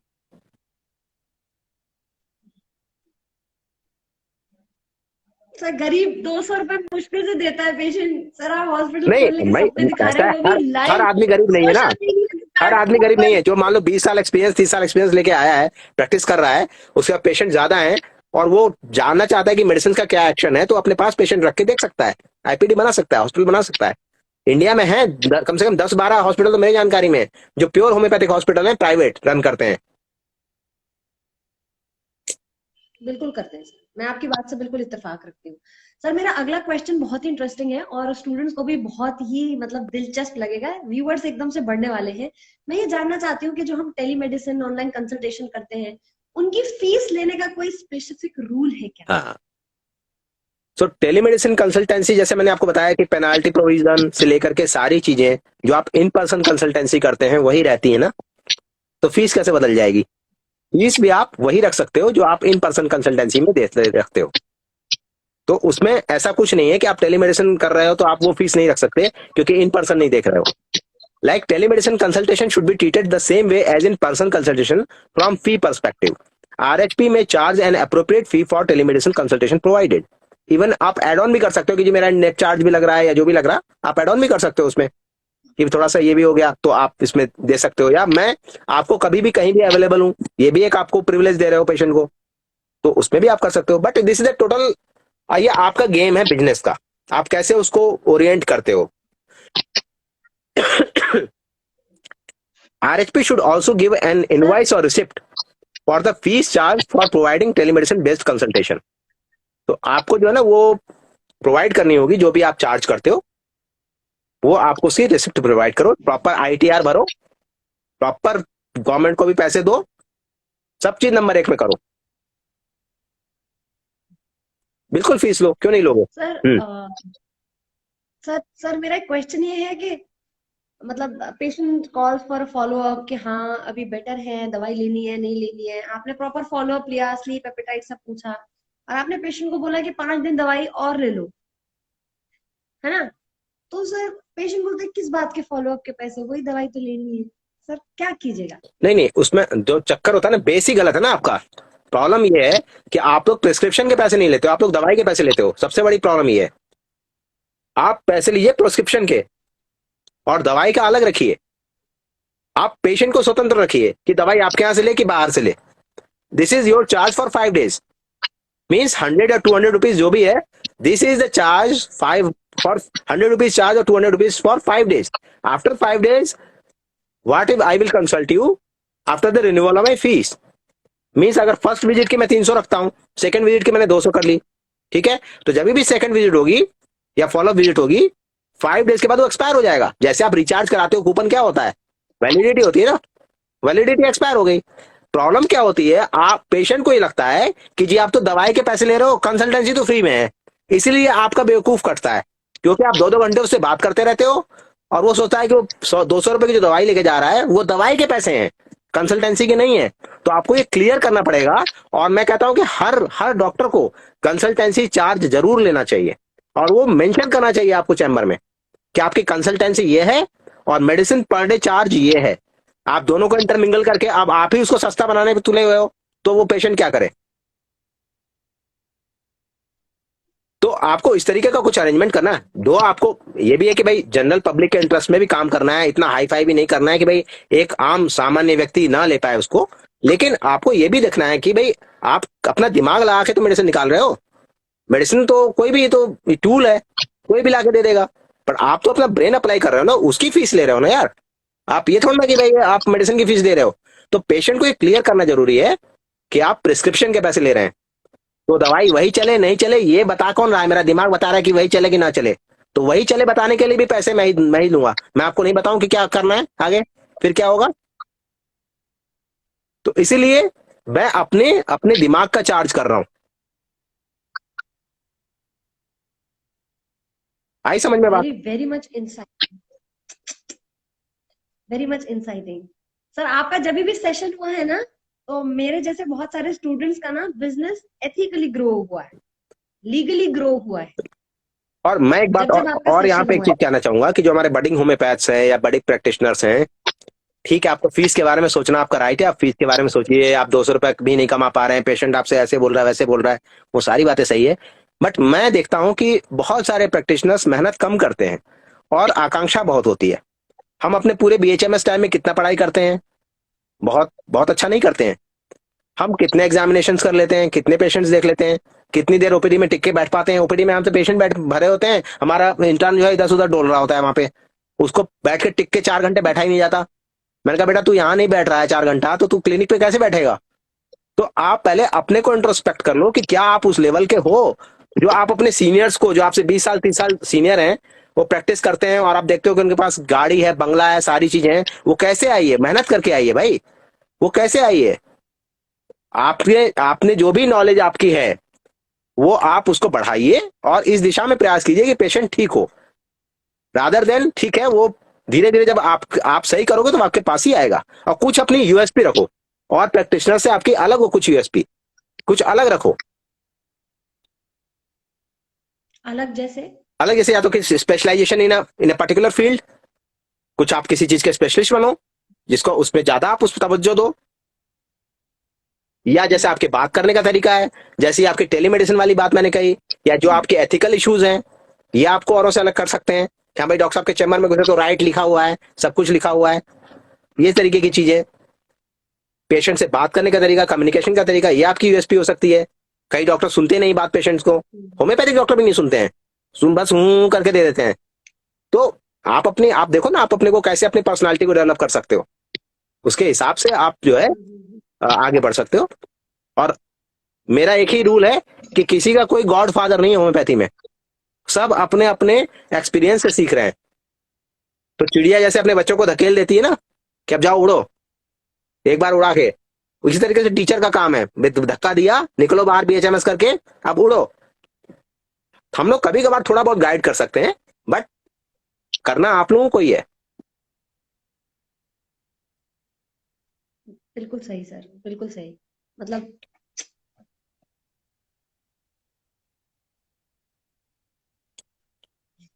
बीच में एक क्वेश्चन है। हाँ, आपने जो स्पेशलाइजेशन वाली बात की सर, यू वॉन्ट बिलीव, मेरे एरिया में आई ट्रीटेड मल्टीपल एनोरेक्टल कंप्लेंट्स। और हम सब जानते हैं कि होम्योपैथी में ना फिशर, फिस्टुला, पाइल्स का बहुत अच्छा ट्रीटमेंट है। So later they people made me famous कि वहां पे सारे फिशर और पाइल्स के केसेस ठीक हो जाते हैं। तो मुझे और टाइम लगा बताने को कि होम्योपैथी का स्कोप सिर्फ पाइल्स, फिशर और फिस्टुला नहीं है। तो ऐसा भी होता है, keep on treating number of cases एक शॉर्ट स्पैन में, वो भी बहुत सारे रिश्तेदारों के एक साथ। तो आप उस फैमिली, उस कुटुंब में ना एनोरेक्टल स्पेशलिस्ट बन जाते हैं किसी और चीज से। तो इस चीज का भी नहीं, लेकिन फिर भी आपने तो फिर भी अच्छा भी है आपने सही कहा, लेकिन क्या होता है जैसे आपने ट्रीट कर लिया ना, अब कई एक महान होते हैं वो लिख देते हैं अपने बोर्ड के आगे होम्योपैथिक सर्जन, ये ट्रीट करने के बाद। तो मतलब ये अति हो जाती है ना कि आप स्पेशलाइज, मैंने कहा स्पेशलिस्ट रहो, लेकिन बोर्ड पे स्पेशलिस्ट मत लिखो। कई लोग लिखना शुरू कर देते हैं बोर्ड पे, बोर्ड पे सिर्फ आप अगर सर ये क्वेश्चन था एमडी होम लिखेंगे आप, और जो भी सब्जेक्ट है उसमें, ये नहीं लिखेंगे कि मैं गायनेकोलॉजिस्ट, ऑप्थेल्मोलॉजिस्ट, ऐसा नहीं लिखना होगा। ये कह सकते हैं कि भाई ये भी क्वेश्चन सर, ये क्वेश्चन था कि हम अपने बोर्ड के आगे स्पेशलिस्ट लिख सकते हैं क्या, तो आपको जवाब मिल गया होगा। हाँ, स्पेशलिस्ट ऐसे नहीं लिखेंगे आप, हाँ थोड़ा सा हल्का फुल्का मेंशन कर सकते हैं, like homeopathic physician in gynaecological cases, ऐसे लिख सकते हैं डैश करके, homeopathic physician specially in gynaecological cases, homeopathic physician specially in these cases, इस तरीके से। बट होम्योपैथिक फिजिशियन वर्ड जरूर आएगा। ओके सर, एक क्वेश्चन है, sir to start homeopathic clinic we are not expert to prescribe everything homeopathically, so I'm thinking to add patent, can you suggest something regarding this also? आपका प्रकाश जानना चाहता हूँ। हाँ नहीं, देखिए ऐसा है कि दुनिया में जब कंपनी आई है, SBL, WSI और हैप्को, ये जितनी कंपनियां आई हैं, भी तो करोड़ों कंपनियां हैं, ये अगर चल रही हैं तो किसी बेसिस पे चल रही हैं, तो ऐसा तो नहीं है कि भाई इनका कोई वजूद नहीं है, अस्तित्व तो नहीं है। तो कॉम्बिनेशन कॉम्प्लेक्सेस, कफ सिरप, तेल, साबुन, जो भी है करो, कोई दिक्कत नहीं है, आप कर सकते हो, कोई इसमें दिक्कत नहीं है, क्योंकि भाई अल्टीमेटली तो सिंगल मेडिसिन प्रिस्क्रिप्शन ही मेन चीज है। बट मैं ये नहीं कह सकता कि ये चीज वो चीजें काम नहीं करती हैं। कई कई ऐसे कफ सिरप है जो बहुत अच्छा काम करते हैं एक्यूट केसेस में, कई ऐसे लिवर टॉनिक है जो बहुत अच्छा काम करते हैं। आप बोलेंगे कि भाई ये तो प्रोफेसर होकर के और इसको बढ़ावा दे रहे हैं, बढ़ावा नहीं, जो चीज सही है वो बताना सही है, ठीक है। कुछ क्रीम्स होती हैं चेहरे पे, एक्ने पेशेंट को आ रहा है, आप देते हो, लगाता है, सही हो जाता है, तो भाई कुछ तो कहीं कहीं से उसको लाभ मिल रहा है, तो उसको आप नहीं दोगे, खरीद लेगा जाकर के, स्टोर वाला दे देगा, आप नहीं दोगे। स्टोर वाले भी आधे से अधिक प्रैक्टिशनर भरे हुए हैं। तो मैं ये कहता हूं कि सब चीजें समय के अनुसार जहां आवश्यकता पड़े वहां कर लेनी चाहिए, कुछ भी गलत नहीं है, प्रिस्क्रिप्शन में जस्टिफाइड होना चाहिए वो। मैं एक इंसिडेंट बताना चाहती हूँ। मैंने एक पेशेंट को पूछा कि आप चाहो वहीं से ले लो दवाई, आप बोलोगे तो मेरे क्लिनिक से ले लो। उसने बोला डॉक्टर साहब पर्चा भेज दो, मैं दवाई वहीं से ले लूंगा। जैसे कि आपने मुझे सिखाया, पर्चा भेज दो, मैंने साइन करके स्टैंप लगा के पर्चा भेज दिया। तो पेशेंट मेरे पास दोबारा फोन कर रहा है, मैडम ये जो आपने रूब्रम दवाई लिखी ना, रूब्रम, ये कहीं नहीं मिल रही है ना, सल्फर तो हमें 200 में मिल गई है, पर ये रूब्रम कहीं नहीं मिल रही है। तो मैंने बोला सर आप जब फार्मेसी वाले के पास जाओ तो मेरी बात करवा देना, मैं उन्हें बता दूँ। ठीक है। वो 10 मिनट के बाद फार्मेसी वाले के पास गया और फार्मेसी वाला मुझसे कह रहा है, ये मैडम ये रूब्रम तो नहीं होगी हमारे पास, हम मंगवा के दे सकते हैं। तो मैंने उसको बोला सर मंगवाने की जरूरत नहीं है, आप एक काम करो, आपके पास सैक्लैक होगा ना, सैक्रम लैक्टिस या सैक्लैक है ना, दे दो। तो मुझे बोल रहा है मैडम वो तो नहीं है। तो मैंने बोला आपके पास प्लेसिबो, SLPL कुछ भी नहीं है? तो मैंने कहा, बोला नहीं है सर, मैम कुछ भी नहीं है। तो मैंने उसको बोला ठीक है तुम ऐसे ही दे दो उसको और बोलना मेडिकेटेड है। तो वो मुझे क्या पूछ रहा है, मेडिकल वाला मुझे क्या पूछ रहा है, मैडम वो गैस की कार्बोवेज या नक्स वोमिका डाल के दे दूं, सूखी गोली अच्छी ना लगे। बताओ। मैंने उसको बोला दवाई मैं भिजवाती हूँ, सल्फर लेके घर जा, बाकी दवाई मैं वही बेटर भिजवाती हूँ। रहता है, वही बेटर रहता है कि भाई या तो स्टोर वालों को पता हो, क्योंकि आप जिस एरिया में प्रैक्टिस कर रहे होते हैं ना, जनरली उस एरिया के स्टोर वालों को पता होता है कि डॉक्टर साहब क्या प्रिस्क्राइब करते हैं। और जनरली पेशेंट्स जो है वो ये समझता है कि इनका कट बना हुआ है, इसलिए इस एरिया से कह रहे हैं लेने के लिए। बट कभी कभार ऐसा होता है, तो ऐसे ही मैनेज किया, ऐसे जैसे आप कर रहे हो ऐसे किया जाता है मैनेज। नहीं, अगर मुझे मेरे अगर इंटरनेशनल पेशेंट्स भी रहते हैं, मैं ये बताती हूँ और इस बताने में कोई शर्म नहीं है। अगर मैंने सिंगल डोज दी है और पेशेंट को मुझे रिपीट नहीं करनी है या मुझे ऐसे रखना है, तो इधर आई यूज एलएम पोटेंसी, क्योंकि आप एलएम पोटेंसी रोज भी दे सकते हैं, तो पेशेंट को लगता है कि मैं दवाई खा रही हूँ। चीज दूसरा, अगर 200 1M दे के वेट करना है, सो आई गिव बायोकेमिक्स। जैसे वो अनेमिक है तो फॉर्मफॉस दे दिया, पीठ में दर्द, स्टिफनेस, बोन इशू है तो कैलकेरिया फ्लूइड दे दिया। सो इस तरह से भी जो डॉक्टर है उसकी डिग्निटी मेंटेन करके रखती है, क्योंकि बहुत सारे पेशेंट्स हैं उनको सैक्लैक के बारे में पता होता है और वो डॉक्टर के ऊपर क्वेश्चन करते हैं। वो ये नहीं जानते कि जो उन्होंने 1M में खाया है उसका एक्शन आने भी 15 दिन लगेगा, और वो डॉक्टर के ऑनर पे क्वेश्चन करते हैं कि खाली गोलियां खिला रहे हैं, उन्होंने तो हमें महीना भर खाली गोली खिलाई। सही बात है ना। तो सर आज का मेरा लास्ट क्वेश्चन आपके लिए है कि जो टेलीमेडिसिन है हम उसको और इजी वे में कैसे कर सकते हैं, आप कुछ क्रक्स में बताना चाहेंगे हाँ, टेलीमेडिसिन दर्शकों? हाँ, टेलीमेडिसिन के लिए क्या है कि आप देखो, सर्च करो नेट पे, आपको सॉफ्टवेयर बहुत सारे टेलीमेडिसिन के आपको आज की डेट में प्रिवेल कर रहे हैं। आप कोई भी एक सॉफ्टवेयर का डेमो कर लो उस कंपनी वाले से, उसको परचेज कर लो, क्योंकि उसमें क्या होगा ना, वो सारा सेटअप होगा, उसमें वीडियो से लेके आपका मेल वेल सब इन डिफॉल्ट होगा। तो आप जो भी करोगे एक प्रोटोकॉल होगा, करते जाएगा, आपको भूलने की मतलब याद रखने की कोई जरूरत नहीं है। अपने आप वो डॉक्यूमेंट अटैच हो जाएगा, जो मेल करेगा, सब चीजें होती चली जाएंगी। तो आपका एक ना पूरा रिकॉर्ड बन जाएगा पेशेंट का एक, और फिर वो ट्रेल भी छोड़ता है कि आप बाद में इसको लिंक से इसको अटैच करके बाद में इसके फॉलोअप्स भी बनते चले जाते हैं। कोई एक सॉफ्टवेयर, आप सॉफ्टवेयर का नाम मुझे याद नहीं आ रहा वैसे, डिजिटल डॉक्टर करके भी कुछ था, सॉफ्टवेयर था, या आपका जोमियो में अगर पता कर सकें आप, जोमियो सॉफ्टवेयर वालों के यहाँ पास हो सकता है, या ऐसे आपको मिल जाएंगे सॉफ्टवेयर। हालांकि ये केस टेकिंग से रिलेटेड सॉफ्टवेयर हैं, टेलीमेडिसिन से रिलेटेड आपको एलोपैथिक साइड में ही ज्यादा मिलते हैं। तो आप उनसे बात करके आप कस्टमाइज भी करवा सकते हो, अपने हिसाब से कस्टमाइज करवा के भी उसको ले सकते हो कि भाई आप उसको हमारे अकॉर्डिंग उसको थोड़ा चेंज कर दीजिए, क्योंकि ये चीजें हमारे जैसे फैमिली हिस्ट्री, पास्ट हिस्ट्री, ये सब चीजें बहुत ज्यादा महत्वपूर्ण होती हैं। तो वो कस्टमाइज करके भी आपको दे सकते हैं, उस ऐप को आप यूज करो। और सीधी सीधी बात है, कुछ नहीं है तो जूम है, जूम को करो ऑन, जूम का रिकॉर्डिंग वाला खरीद लो जो अपना सब्सक्रिप्शन होता है, और जूम ऐप से वो रिकॉर्ड भी होता जाएगा जो भी आप करोगे, बात करोगे, और आपके पास डेटा भी आप डाउनलोड करके सेव कर सकते हो। जैसे मेरे पास माइक्रोसॉफ्ट टीम्स है, तो टीम्स का सब्सक्रिप्शन है, कुछ भी जी रिकॉर्ड करता अपना सेव कर लेता हूँ। सर एक क्वेश्चन है, सर सिंगल डोज के साथ साथ मॉडर्न मेडिसिन एक्सटर्नल एप्लीकेशन के लिए भी दे सकते हैं क्या? ये आपकी इच्छा है, ये आपकी इच्छा है, आप जो करना चाहे करें, मतलब ये तो आपका डिस्क्रिप्शन है ना। सिंगल मेडिसिन के साथ तो फिर सिंगल मेडिसिन का एक्शन कैसे पता लगेगा? क्योर और सप्रेशन में पता ही नहीं चलेगा। हाँ, नहीं पता लगेगा ना, मेडिसिन लगा रहे हैं नहीं पता लगेगा। स्पेशली मॉडर्न मेडिसिन, अगर आप किसी को फ्लूकोनाजोल या किसी को कैंडिड पाउडर या कैंडिड लगा देंगे तो आपको नहीं पता चलेगा कि वो कैसा है। बिल्कुल। अगर मॉडर्न मेडिसिन हम लोग या अच्छे डॉक्टर्स बोलते हैं कि कंटिन्यू रखनी है, तो वो लाइफ डिपेंडेंट बल्कि मॉडर्न मेडिसिन के ऊपर जो दवाइयां दी जा रही हैं उसको हमको काट करने के लिए आजकल मॉडर्न मेडिसिन की दवाइयां होम्योपैथिक वाली देनी पड़ रही हैं।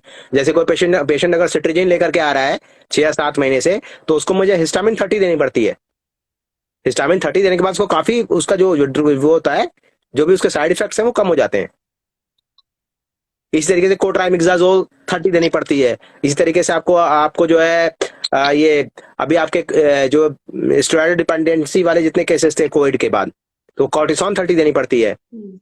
तो आपको देना पड़ता है, तो आप फिर आपको उस तरीके से सही करो ना। मॉडर्न मेडिसिन से क्या सही करना है? आपके पास कम है क्या मेडिसिन? बहुत मेडिसिन है। 5,000 है, 5,000 है। और एलोपैथी वालों का भी हम लोग कब्जा करके होम्योपैथी बदल दिया है उसको, टोटोपैथी बोलते हैं उसको। आइसोपैथी, बहुत सारे आइसोपैथी भी प्रैक्टिस करते हैं।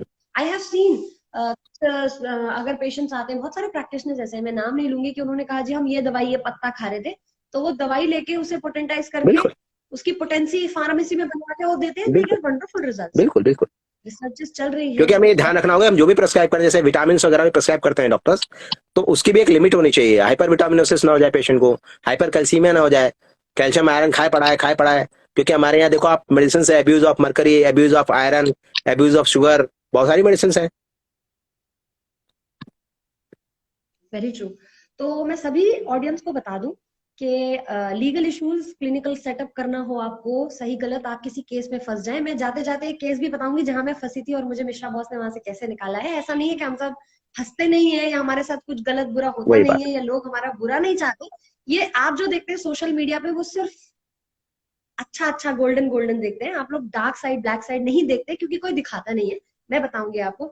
इसके अलावा अगर आप रेयर मेडिसिन सीखना चाहते हो, तो आप doctor SK Mishra NHMC official या 12 नवंबर करके, मैं उनका आईडी आपके पास डाल दूंगी, जरूर फॉलो करें। सर रोज एक क्लिनिकल टिप डालते हैं स्मॉल शॉर्ट ड्रग की, और मैंने जो भी रेयर मेडिसिन और ड्रग सीखे हैं, उसके लिए मिश्रा बॉस को बहुत बड़ा श्रेय जाता है। चाहे वो हाइपरटेंशन से लेके एलर्जिक राइनाइटिस तक क्यों ना हो। और वो रेयर मेरे लिए क्यों नहीं रही? क्योंकि बॉस ने बताया ए ग्राफिया न्यूटन्स दे दो, या बॉस ने बताया स्क्यूला दे दो, और मुझे जब रिजल्ट्स मिले तो वो मेरे लिए रेयर नहीं रह गए। फिर वो मेरे लिए नॉर्मल मेडिसिन की तरह आ गई है। तो आप लोग बॉस को जरूर जरूर फॉलो करें, उनके पुराने सारे पोस्ट देखें, क्लिनिकल टिप्स वगैरह के पोस्ट देखें, आपको डेफिनेटली प्रैक्टिस में बहुत फायदा होगा। और रेयर मेडिसिन देना इंपॉर्टेंट इसलिए होता है, कभी कभी सिमिलम ध्यान में नहीं आता, पेशेंट कुछ बताता नहीं है और डॉक्टर की इज्जत का सवाल हो जाता है। तो रेयर मेडिसिन जो है वो बहुत बहुत अच्छा काम करती है, तो बॉस को फॉलो करना ना भूले। इसके अलावा जो बात मैंने इंट्रोडक्शन में नहीं बताई थी, बॉस एक बहुत शानदार जुम्बा डांसर भी है और शायद बॉस का यूट्यूब चैनल भी है, तो वहां भी जाके अपना प्यार बरसाएं। Boss against all the odds, कोई भी बॉस को फॉलो करने के बाद कोई भी ये नहीं कहेगा कि मेरे पास पैसा नहीं था, कि मुझे कोई फिजिकल डिसऑर्डर था या मेरी फैमिली ने सपोर्ट नहीं किया। क्योंकि अगर हम बॉस को पर्सनली अगर जो लोग जानते हैं उनको पता है कि boss is man against all the odds. Boss के लिए ना तो आर्थिक, ना शारीरिक, ना सामाजिक कोई भी पत्थर, कोई भी रुकाव बॉस के लिए कोई मायने नहीं रखता। और बॉस एक गवर्नमेंट मेडिकल ऑफिसर है और हमारे कॉलेज के एलुमनाई है, तो मेरे लिए बहुत बहुत फख्र की बात है कि मुझे आपसे सीखने मिलता है इतना दूर बैठकर। It's my pleasure dear. कहते नहीं वो कौन सा किसका किसका है कि भाई कौन कहता है कि आसमान में छेद नहीं हो सकता, एक पत्थर तो तबीयत से उछालो।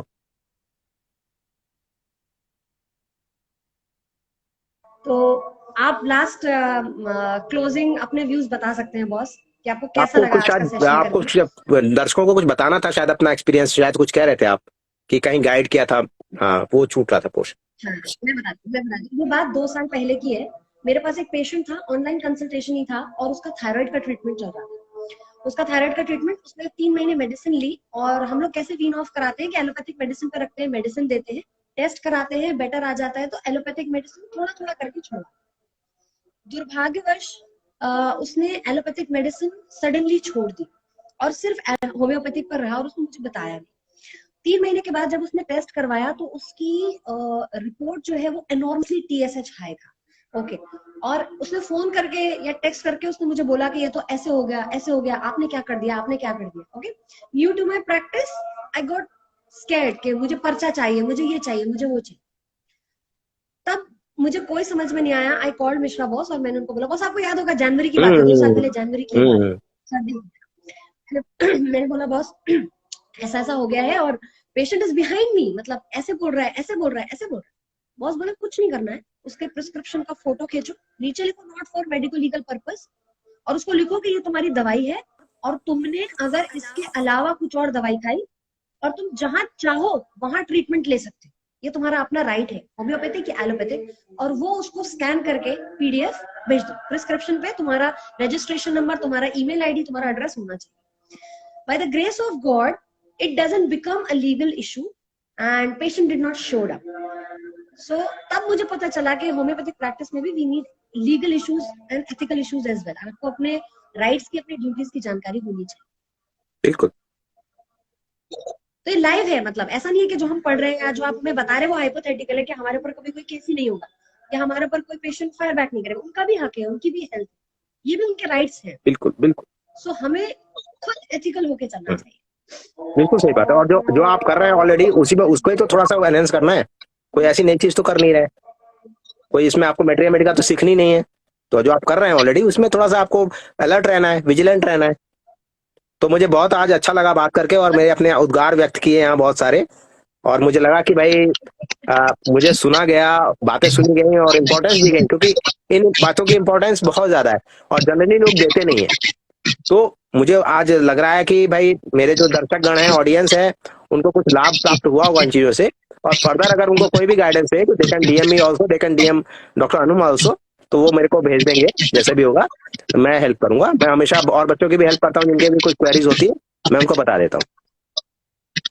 हमेशा हमेशा, एनी आवर एनी आवर। तो मैं ये IGTV वीडियो सेव करूंगी। अरे बॉस, आपके पिछले वीडियोस देखने के बाद 1 वीडियो मांग रहे। मेरा इंस्टाग्राम अकाउंट क्रैश हो गया था, वो 1 वीडियो नहीं है मेरे पास। और हम कोशिश करेंगे एथिकल इश्यूज पे फिर से एक बार आपको हाथ पांव जोड़ के रिक्वेस्ट करके बुलाए, ठीक जो भी एथिकल इश्यूज है। ठीक ठीक, बिल्कुल श्योर। मुझे कहीं ना कहीं ये भी लगता है कि हमें मेडिकल कॉलेजेस में ये सिखाया नहीं जाता कि तुम्हारे खुद के हक क्या हैं, तुम खुद को बचाओगे कैसे। नहीं, दो बातें हैं। एक बात ये भी है कि जहाँ पे इजीली अवेलेबल है सिखाने को, वहां पे बच्चे सीखना नहीं चाहते हैं। ये टू वे है। यहाँ पे आप जिन जिन कॉलेजेस में, जो अच्छे कॉलेजेस हैं जहाँ पे ऑलरेडी सिखाया जा रहा है, वहाँ वो सीखने को तैयार नहीं है, उनको शॉर्टकट चाहिए। और जो लालायत है सीखने को, उनके पास संसाधन नहीं है। तो ये एक अच्छा प्लेटफॉर्म है, हम लोगों ने डेवलप किया है, और हम लोग भविष्य में ऐसे इंटरेक्ट करते रहेंगे। भाई जिसको सीखना हो वो अपना आके सीख ले। आईजीटीवी वीडियो सेव कर देंगे, आप बाद में भी इस वीडियो को बार बार देख सकते हैं, पॉइंट्स बना सकते हैं। मैं फीडबैक का एक सेक्शन डालूंगी स्टोरी में, आप लोगों ने जो भी सवाल किए हैं वो सवाल भी डालूंगी, उनके जवाब क्या क्या लिखना है। कुछ क्वेश्चंस आए थे मैंने नोट किए, वो लिखूंगी। और आपको ये सेशन कैसा लगा, आप आगे किस तरह के सेशन डॉक्टर मिश्रा के साथ चाहते हैं, और आपने क्या सीखा, ये बहुत इंपॉर्टेंट है। मैं पहले भी बोलती हूँ, एक टीचर के लिए पैसा रुपया गाड़ी से भी बढ़ के यह है कि उसका स्टूडेंट क्या सीख के निकल रहा है, कितनी जिंदगियां बदली हैं। मैं बताना चाहूंगी कि मिश्रा बॉस के इसी गाइडेंस की वजह से बहुत सारे स्टूडेंट्स ने जनरल प्रैक्टिस छोड़ के होम्योपैथी शुरू कर दी, क्या क्योंकि बात। उन्होंने, उनके क्लिनिकल टिप्स ने, वेबिनार्स ने ये उन्हें यकीन दिलाया है कि आपकी होम्योपैथिक मेडिसिन अगर करेक्ट है तो वो वंडर्स करती है। और बहुत जल्द मैं बहुत सारे लोग, ऐसे लोगों को ऑनलाइन प्लेटफॉर्म पे लेके आऊंगी जो खुद अपना एक्सपीरियंस बताएंगे कि वो कैसे जीपी से होम्योपैथिक प्रैक्टिशनर बने इसी 2 सालों में, इसी कोविड काल में कैसे उनकी जिंदगी बदल गई। अगले हफ्ते फिर से मिलेंगे हम यही संडे 12 नून नए टॉपिक के साथ, और उम्मीद करते हैं कि मिश्रा बॉस आप हमारे साथ फिर से जुड़े रहे, क्योंकि ये गेस्ट टॉक आप ही का है। मैं तो हमने आप ही से गेस्ट शुरू कोई किया नहीं, था। मैं तो गेस्ट तो बस नाम का है। ये तो मेरा अपना ही प्लेटफॉर्म है। बिल्कुल बिल्कुल बिल्कुल। और अगली बार आप एक अच्छा टॉपिक लेके आए। मैं चाहती हूँ कि हम लोग रेयर मेडिसिन के बारे में भी डिस्कस करें, क्योंकि आपका जो रेयर मेडिसिन का विजन है वो अनतहा है, मैं कहूंगी अनतहा है। आपके पास हर एक पॉलीक्रिस्ट के मैं दो साथ एक बातें कह रहा था कि डिमांड है, मैं एक एक तो rare rare medicine plus taking of mental general symptoms, patient से कैसे मेंटल जनरल, क्योंकि कई बच्चों को ये बड़ी प्रॉब्लम आ रही है कि मेंटल जनरल नहीं दे रहा, मेंटल जनरल नहीं दे रहा। तो क्या उसकी विधि होती है, कैसे होते हैं, उस पर भी प्रकाश डालूंगा। तो देखते हैं जैसे टाइम मिलता है। मार्च का मुहूर्त निकाल लिया, अगर आप फ्री हो तो। मैं तो यही पूछ लेती हूँ आप अगली बार कब आएंगे, तो आप पलट नहीं सकते। नहीं ठीक है, जैसा उचित लगे बात कर लेंगे, कोई दिक्कत नहीं। कोई बात नहीं। Thank you so okay much. और डियर, अपने ओके अपने फीडबैक्स और learning, okay bye. Stay fit, stay health.